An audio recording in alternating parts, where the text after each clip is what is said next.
Hey, it's Andrew, and welcome to the E-commerce Fuel Podcast, the show dedicated to helping 7 and 8-figure brand owners build incredible businesses and amazing lives. And sometime in the last maybe 2 months or so, we have something in the community called the new member case study, and one of our two big driving uh, pillars behind the community and moderating it is respect and reciprocity. And on the reciprocity front, we ask all of our new members to come in and share a case study in their first 30, 45 days.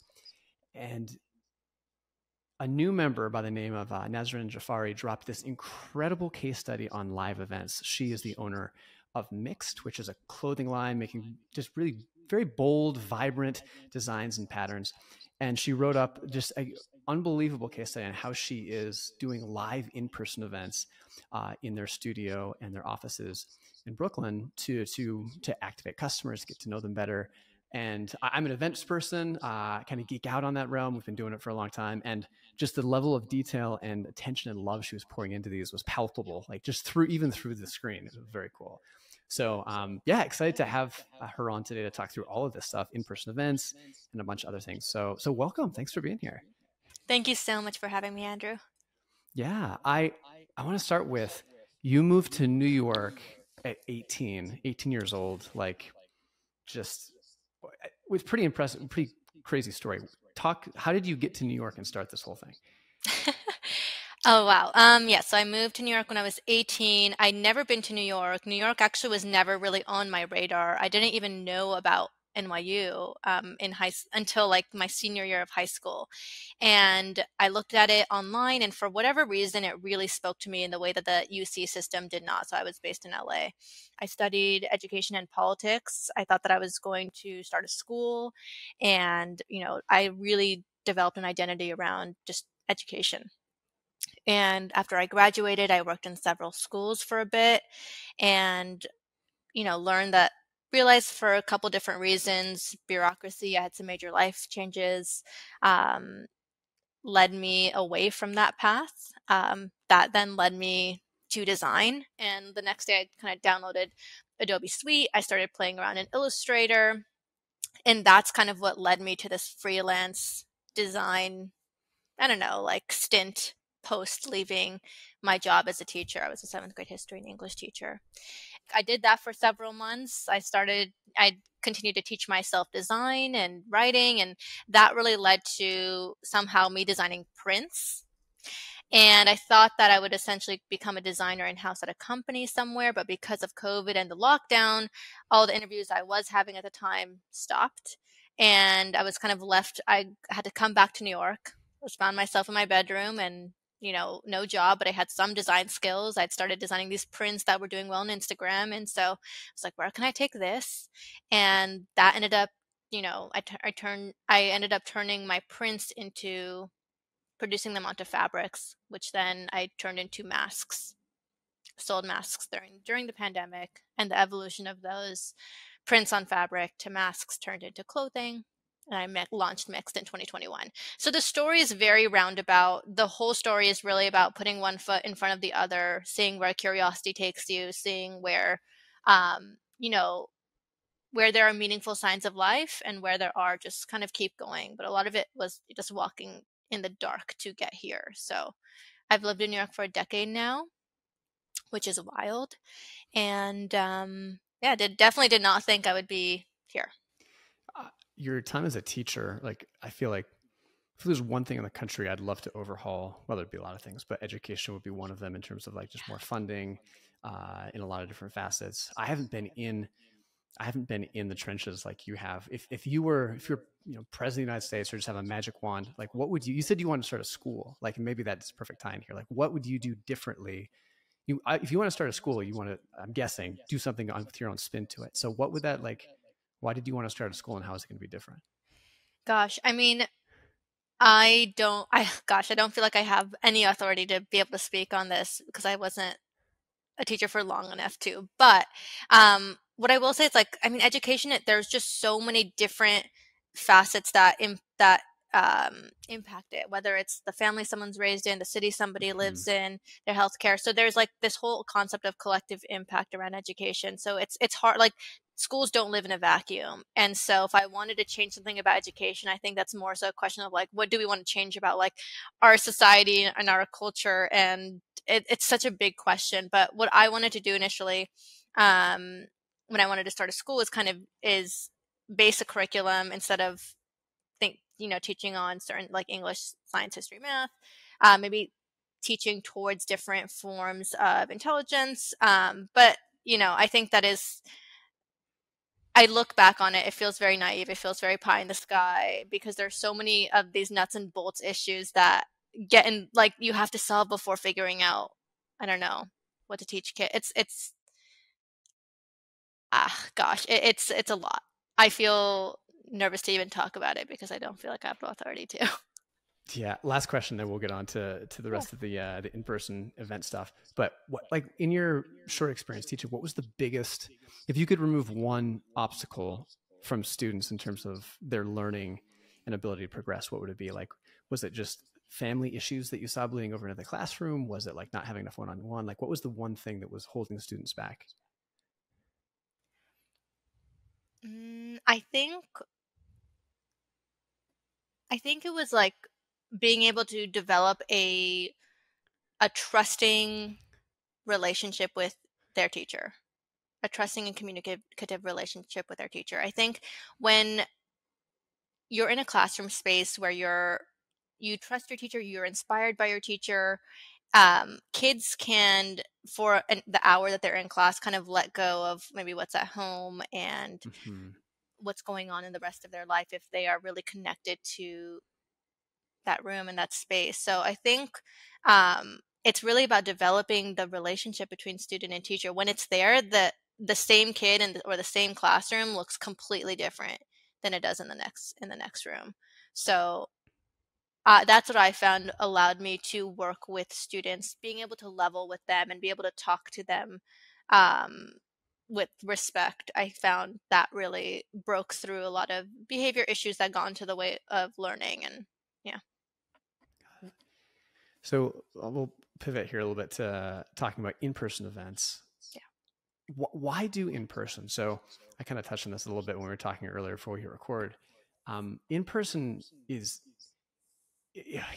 probably the hardest part of the e-commerce fuel business. And most people that do in-person events I've talked to, like if they have any different facets of their business, I think most of them would also say like in person is just the hardest. Like if you haven't done events, I think you grossly underestimate the planning and the time and the investment and the attention to detail that goes into bringing something cohesive together and impactful and curating the group that's going to be there. And just, there's so much that goes into it that you don't realize until you put one and you're like, oh my goodness, I can't believe all the stuff I missed. So why do you do it? What's the thought process there? Yeah, I mean, it less of a strategy and more of something that I just wanted to do. I think for me, my guiding principles, it sounds a little bit cheesy, but I really like to think, feel, and do with other people. And that's why I went into education. And I think that's also why I started like a brand, and not just any brand, but a brand of clothing that's so heavily tied to people's identity and how they move through the world. And so that's really what it is. Like that was something that I'm excited to do. It was less about here's a strategy, here's how, it impacts our bottom line. And although it does, there are definitely short-term wins and insights we get about our customers. We make sales from these events. They do more than break even. So I think it really ultimately came down to the way that I wanted to do business. And what are some things you've seen come out of them in terms of obviously maybe you can talk about the revenue, like the financial amount, but then also some of the other benefits that have come out from doing these in-person events. Yeah. So I think, one big thing is we get to see our customers. We get to see them. So we're a clothing brand, which, seeing them try on the clothes. How do they try it on? What is their reaction when they try it on? And how might that differ? Like one thing with us, because we're like a highly printed statement wear brand. A lot of people, when they're looking online, don't feel like a certain print would look good on them or it's too bold for Mm-hmm. them. But when they come in person and they try it on, they are like, oh wow, like I understand, I get it. There's like this click moment that we wouldn't knew existed if we didn't see it happen over and over again with customers. There's that element of it. We get to get their feedback on the brand and kind of just ask candid questions about, you know, how did you hear about Mixed, or what do you think about when you think of Mixed? And, you know, getting these insights about, we're so in the brand every day that it's sometimes hard to know what someone like an outsider's perspective is on the brand. And so just getting that insight is super insightful, I think. Um, and then even like more like just down to the product fit. You know, one thing that was interesting is we realized that over time we were getting a higher rate of returns on our jumpsuits. And we had a woman come in who um, wanted to return a jumpsuit like a size small, and we had her try on a different size small in the studio, and it fit her. And we found that there was some product like measurement issues, and so Hmm. that allowed us to go back to the factory, figure out the specs, redo them. We found out that over time that the quality assurance had just gotten a little bit less strict. So yeah, there's, I mean, anything from product development to customer insight, it's, and yeah, getting to know where our customers work and where they live and what they look like and how they style Mixed. Super insightful. One thing, I don't know if you've found this, I would bet heavily. I'm a betting man, and I would bet heavily you'll find this. In my experience, when you get people together in person, like you get a sense of rapport and depth and trust that you don't build online. Like Yep. you've got like 3 levels, right? Like you don't know someone, you connect with them a little bit online, maybe in the email. You do something like this where we're talking face to face virtually, and then you get in person. And in person is like 5 to 10 times better than even the Zoom thing, right? There's just something human that happens. And when I see like the number of our community members that have just been engaged, that have been incredible supporters, that have been just kind of like the DNA and kind of embodied the ethos of like the community. They're all people that have been to events, right? They're all people that have connected with each other, with Mm-hmm. our team, that like get the feeling and what we're about in person. And it's something that, um, yes, it's a lot more work to put those together, but just the connections you make and the people that get what you're doing and oftentimes are generous enough to go out and kind of spread the word. Yes, the word of mouth. It's just so much more powerful in person than it is. So I don't know if you found that like of the advocates for your brand that you're seeing a disproportionate number come from those in-person meetups and events that you have.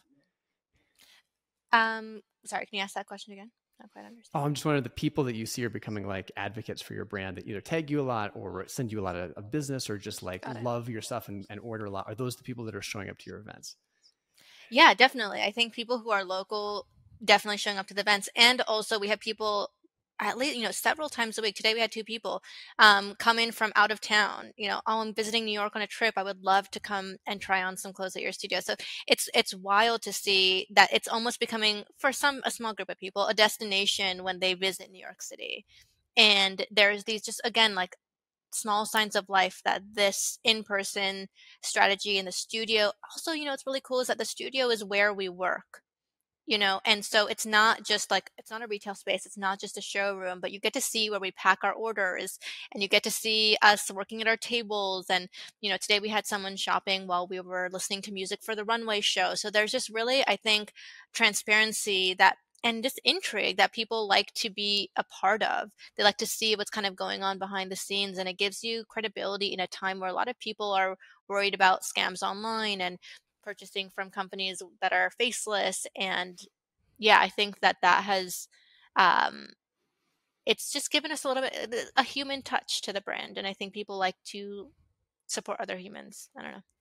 Yeah. Well, talk about the 3 different types of events you do because you have, yeah, multiple different types that you put on. Yeah, definitely. So, we have some over the summer. We did a every Friday, a summer Friday open studio, and so that was, you know, every Friday we would open up our studio for in-person shopping. It was super casual. We had like some music going. We'd have maybe like 15 people come through the studio just to in-person shop for a couple hours. Had some treats out. Just a really casual way for people just to come in, shop, meet the team, hang out. Um, so that was one of our events that we started out this summer. We only moved into the studio 2 months ago. And then our second tier of event is about 50 people. And so this is not as shopping focused, but it's more so focused on our brand's values and mission. So, for example, we are organizing an event for November. It's going to be a panel event. The topic is going to be on taking risks in your career. And within Mixed, one of our values is risk taking. And so having people, come in and listen to different speakers, they're going to be dressed in Mixed. So there's that kind of like branding element there. But we're all going to, talk about this value that we all care about, taking risks in our lives, doing something that's more aligned to what makes us feel curious, maybe closer to our creative passions. And we haven't done it yet, so I'm really curious to see how this one plays out, how we get to interact as a community when it's not about shopping, where it's not really about the clothes, but it's more so about like what we value. And then our last tier of event is our biggest tier, which is our collection launches. So our collection launches happen 4 times a year, but right now we're thinking to do in-person events only twice a year just because of the heavy lift that it requires.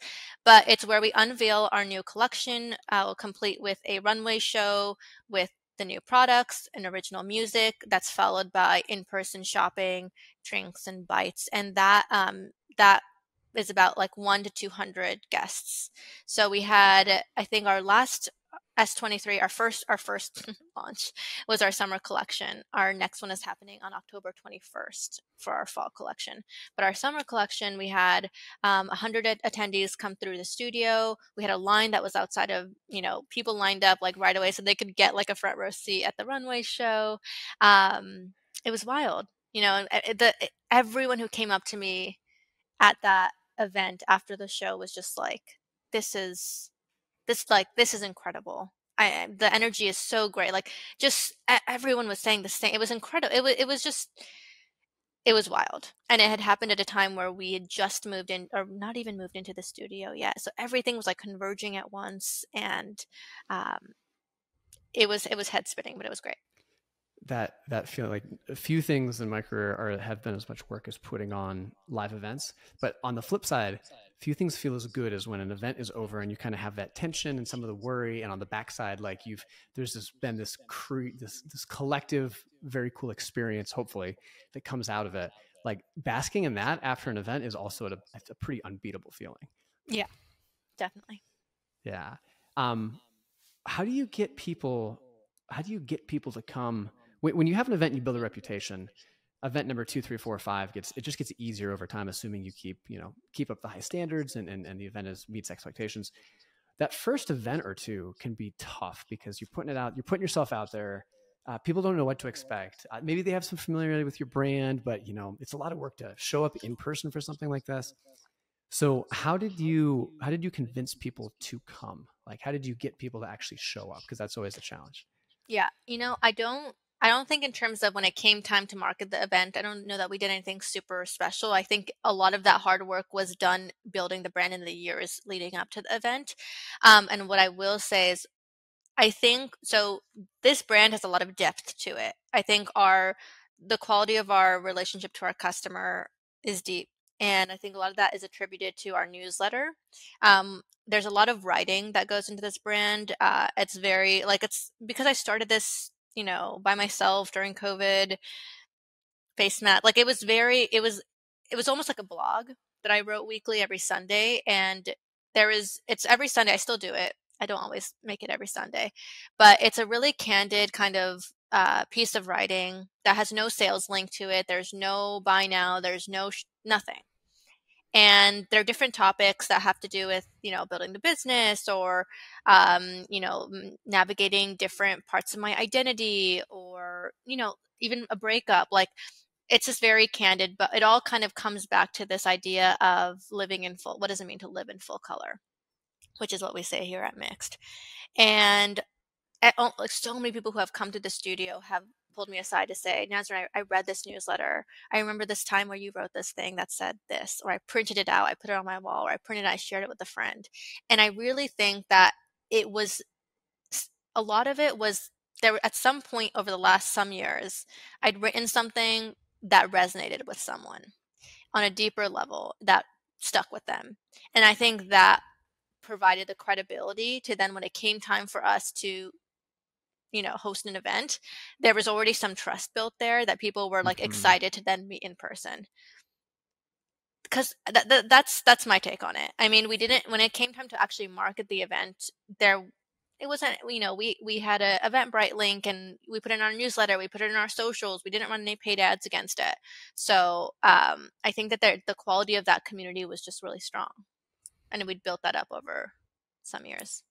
Yeah, I'm not sure if it was, excuse me, it follows this exact format, but there was a piece that you wrote about visiting a friend, I believe, in Japan, and just like your comments on your friend's parents' marriage and how they connected deeply and cared about each other. Yeah. And it was just really beautifully written. I was so beautifully Mm. written that I sent it to my wife before we hopped on here because I was just like, wow, that's really well done and yeah, it was just a deeply moving piece.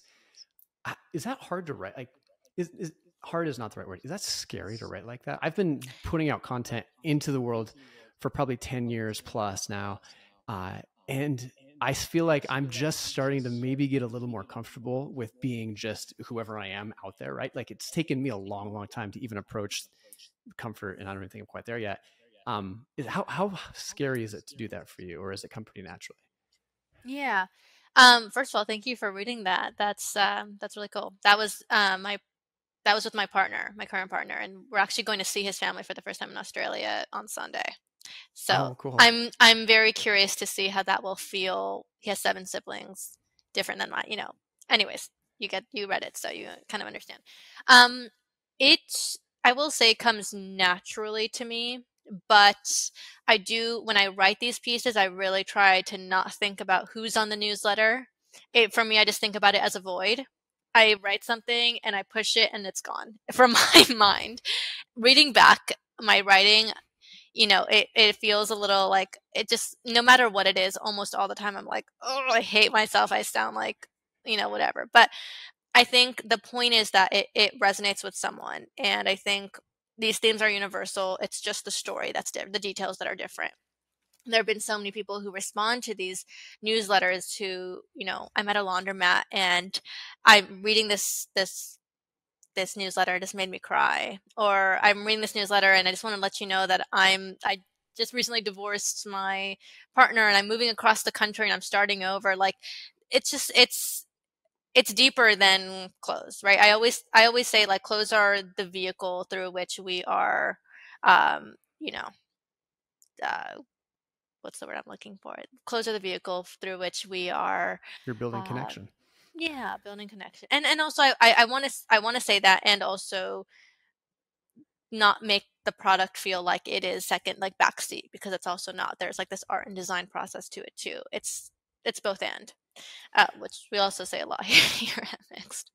No, I 1,000% relate to that because I think about like e-commerce feels like community. A lot of people are like, "Oh, you're in the e-commerce space." I'm like, "Yeah, kind of." Like, but not really. Like, I don't.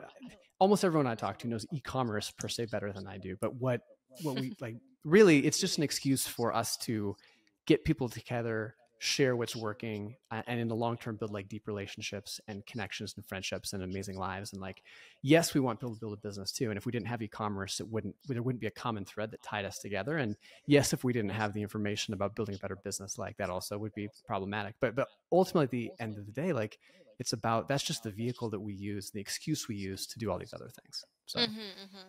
That makes a lot of sense.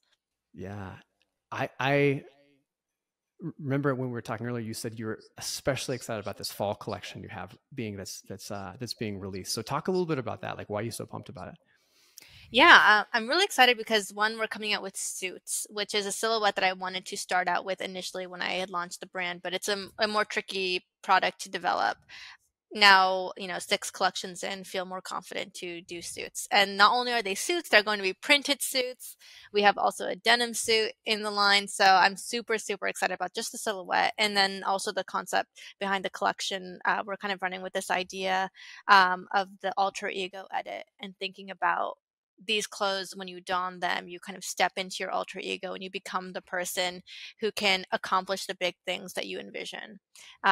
Something that I feel, and I think so many feel when they are pursuing anything really ambitious, is imposter syndrome, and a belief there's like a gap between where you are now and the person you need to become in order to achieve the things that you envision. And sometimes you just need to step in, like you need to fake till you make it. You need to believe, like, kind of to step into somebody else for a moment, to take those big risks and to make those bold moves. And so I'm excited to play around with that concept on the runway show, in the music, yeah, in like our copy and our messaging. So yeah. When you say suits, do you mean like I know you do jumpsuits, which are kind of like full piece, one piece things. But are you talking about like a suit, I would if I was going to go to a wedding or something, like a suit for that I would put on, that kind of thing? Yeah, I mean, I guess it could be kind of genderless, but we drafted it up against like a female body. But yeah, like a blazer and pantsuit. Ah, okay, got it, Yeah. got it. So, and are you doing men's and women's, or mostly kind of geared towards women? Mostly geared towards women. Men, I think my partner the other day was like, I'm going to try it on. He tried on the denim blazer. Like, kind of worked, but, you know. Uh, but no, yeah, mainly geared towards women.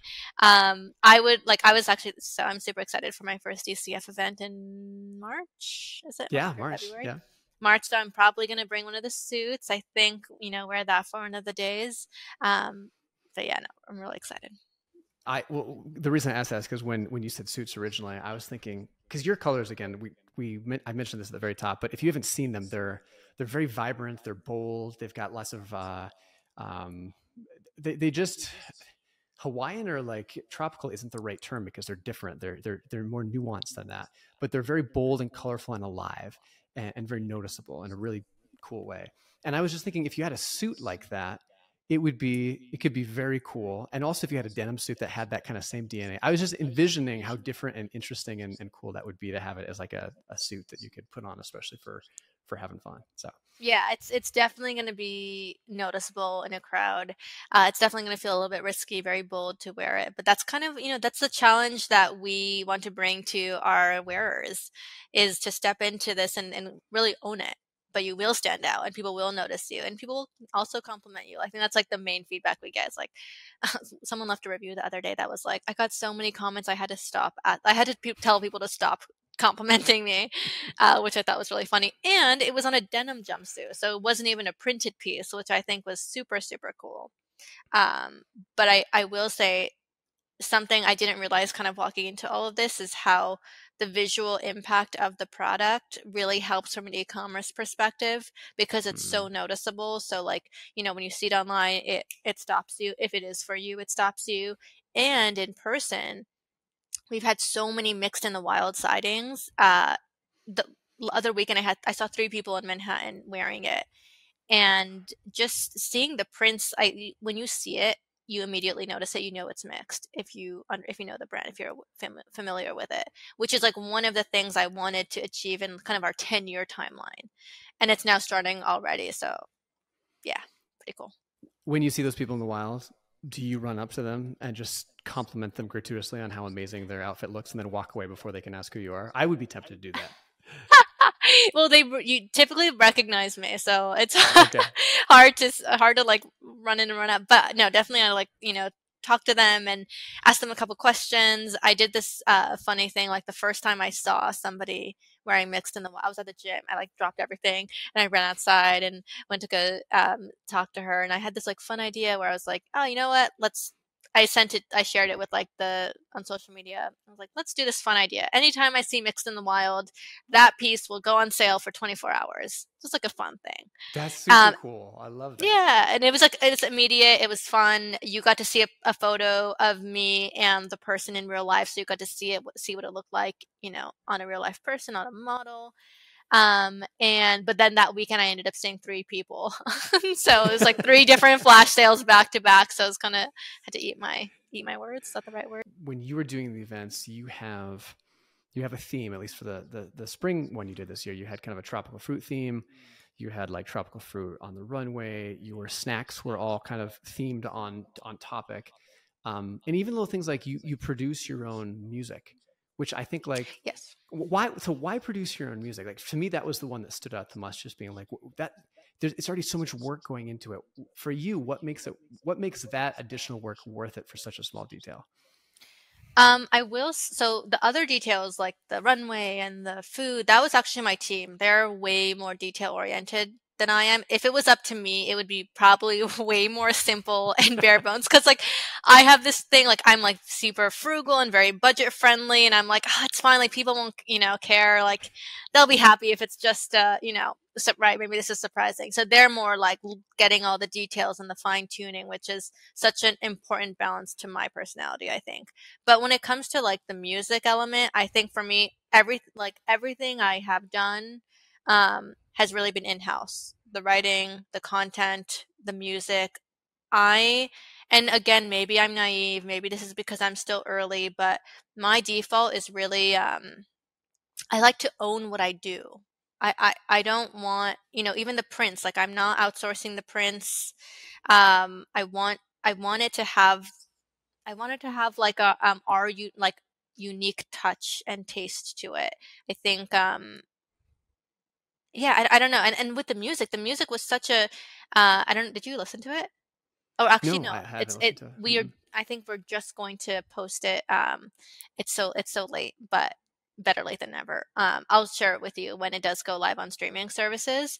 Because it just added this incredible element to it brought everything together in a way that I was not I I wasn't I didn't understand. I couldn't fully appreciate the power of the music tying everything until I heard it. Um but yeah, I just really want to own every part of the brand. Uh, but again, that's like not very scalable. I'm kind of big on doing the unscalable thing, clearly. At a certain point, maybe that's not feasible anymore, but it works right now. No, that's super cool. Logistically, do you have someone who organizes these all for you? Like, do you have someone on your team that's helping out with all this? Yeah, yeah, definitely. There is one person who is the like community manager as well as the merchandiser for our site. So she's definitely pulled in lots of different directions. I think it's they're very different jobs too. But luckily she really has the skill set and the passion for both of them. So she has incredible, you know, follow through, which again I don't as much. So yeah, she really end to end gets it done.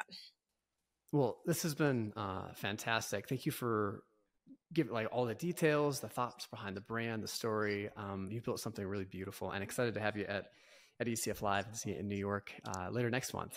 And maybe compare some notes on live event stuff in person. I would love to. Well, actually, before we say that, for people who want to check out your brand, mixed by Nasrin.com, is that like tell people what they can expect to see, what you've got coming up? You've mentioned the fall collection. Like for people who love really interesting, gorgeous, warm colors, I'm doing an awful job. You describe the brand. Tell people what they can find over there. No, I mean, I think you're not too far off. I think if you really love like eye candy, if you love bright colors and bold prints with sharp and clean and modern silhouettes, I think you'll love the site. We are revamping it for our fall collection, so we're going to have like a new editorial shoot, a new ecom shoot. There's a lot of like beautiful like a berry purple, not purple, but like berry colors and greens and blues, and so I'm really excited to see how we re-merchandise the site with the new collection. Yeah, and you actually you also have an event. Your fall event is at October 21st. Is that correct? Yeah, yeah, yeah. Saturday, October 21st, we're launching our fall collection complete with a runway show and in-person shopping experience. We are going to, I think, up our capacity because we kind of capped out last event. So we're hoping to bring in about 150 to 200 people into our studio in October. So really exciting. And hopefully we'll see some like familiar faces for people who have come through over the last couple months. So it'll be really exciting to see how the second one pans out. Yeah. And if people want to get all the details for that, what's the best way for them to learn about that and show up? Yeah, I think if you go to our Instagram at mixed_by Nasrin is a great place. Or if you look at our website, we keep it updated. We have a community page where we post all of our events, images from past events. You can join our newsletter. And yeah, if you're interested in like kind of what we touched on in terms of the blogs and the writing, you can join there on the website as well. Great. Nasrin, I'd love to do a quick lightning round here to cap this off if you're game. So feel free to just give me 1 2-word answers or 1 2-word sentences, and we'll jump right in. So, how would you describe the environment in e-commerce in 1 to 3 words right now? I would say so pressure, back to basics, and I don't know, new openings. Something maybe discovery. I don't know. Yeah. What's one of the fondest memories from your childhood? I think a cool one, a fun memory is we on January 1st on New Year's we used to do a sushi party at my house. So I'm half Japanese and half Iranian, and we usually like every week would get together and have Iranian food. And so there was this like very rare occasion where we would all come together. My family and extended Iranian family would come over to our house, and we would do like a make your own sushi party. So my mom would go out and like buy the sashimi. She'd make a big bowl of rice and miso soup, and everyone would get to make their own like hand rolls, and everyone like really loved that because they got to eat something other than Persian food for once, and it was kind of like a New Year's celebration. So yeah, that was cool, fun memory. Very cool. You live in New York, of course. If you weren't living in New York, where would you live and why? Japan, which is like a why? I mean, I feel like I connect to it helps me understand my mom so much more and where she came from in a way I couldn't appreciate when I was younger, and I didn't, I had never been there. Mm-hmm. The food, the nostalgia, the price, it's way more affordable, I guess, if you're thinking from like a US dollar perspective. The culture, the aesthetic, it's just I have really recently been very much longing for Japan. Where do you have a favorite area or city in Japan you'd move to? I love Kobe, which is very underrated. It's like it's right near Osaka and Kyoto, and it's surrounded by mountains on one side and the sea on the other side. So I really love Kobe. I think I'd maybe start there. Tokyo's also cool, but it's kind of similar to New York. What's your favorite product that you sell? And maybe I don't know, however you want to take that pattern product. What's your favorite item that you sell? Yeah, I would say right now it's probably what I'm wearing, which is the pink Nana jumpsuit. I love the design because it has this. I mean, I love the colors. It's colorful, but I feel like because it has a dark ground to it, it's a little bit more easy to, I don't know, if you're just introducing yourself to print, it's a bit easier to get like as a starter piece. But I also love like the design element of this print. It had like really kind of quick hand movements to it. I designed it maybe in like 20 minutes, but it's one of our best selling prints. There's just something organic and kind of this abstraction with the bananas that I really liked about it. So if you really look closely, you can tell it's bananas, but from far away, it kind of just looks like this fun abstract print, which I really like that literal abstract juxtaposition. And we'll make sure to link up to that, the gateway drug to the mixed line. What's the name of Yeah. what's the name of the product again, or of the pattern? Sorry, Yeah. Pink Nana. the Pink pink Nana Nana. jumpsuit. Yes, the Pink Nana jumpsuit. Awesome. Okay, we will definitely link up to that. What's the hardest part of your business? It depends on when you ask me that question. I think right now it is the transition between going from founder to stepping more into a CEO role as I bring on employees, and having those two archetypes be very different people and those two jobs be very different people, going from being the doer of all things to moving more towards developing people to do all the things you used to do. I find it difficult to let go of the doing and to also keep enough bandwidth to be a strong leader and to also even figure out what kind of leader I want to be. It's the first time I've held leadership positions in the past, but it's a little bit different when you're the employer. How much money in the bank is enough? So you can either answer this with a lump sum in the bank account. So I got 2 million, 5 million, 10 million for life, whatever it is, or a amount you get every year as an annual annuity. So whichever way you want to skin it, how much money is enough?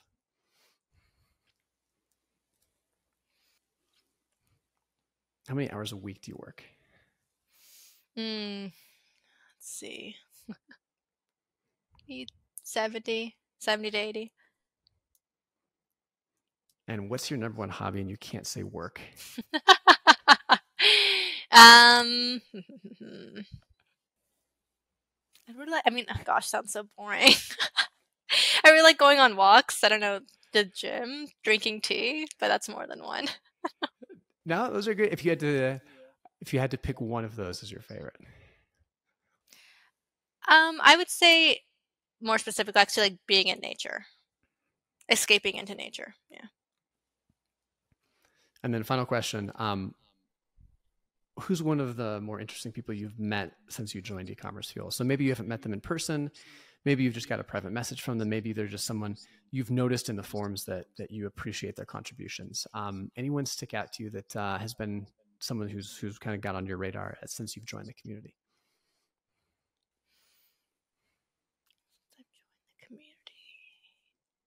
Am I allowed to choose someone who I knew before the ECF community, but Yeah, also I think ECF?